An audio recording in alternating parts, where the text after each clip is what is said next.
Mon Choumac, on commence la fabrication de notre portail.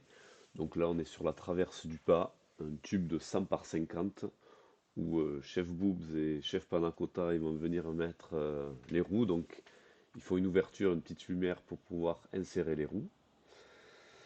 Donc on a fait toutes nos découpes, on a tout placé, tous nos tubes, nos traverses. On a déjà pointé d'un côté, et là, Chef Boobs est en train de pointer l'autre face du portail.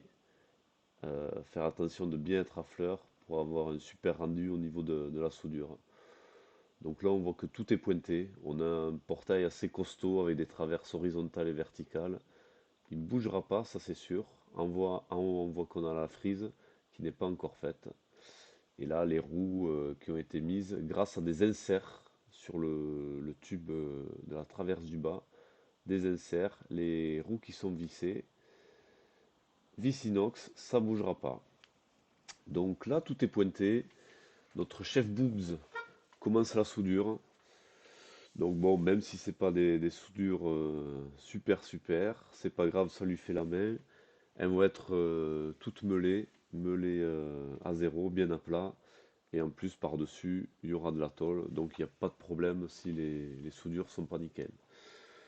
Donc là, on a fini de souder et de meuler. Tout a été meulé, disque et barbé, finition disque plateau. On a un rendu super, vraiment nickel. Au terme de la cage, on verra vraiment rien. Et là, on voit qu'en haut, on a fait notre frise avec du fer rond de 16 placé aléatoirement pour un rendu assez sympa.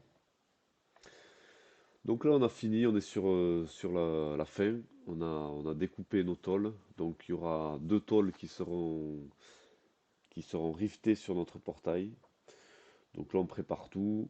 Le perçage sur la tôle, le perçage sur notre cadre.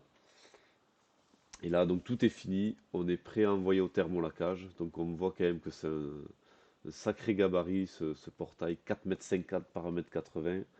Ça rentre sur le Vito, mais ça dépasse à l'avant et à l'arrière.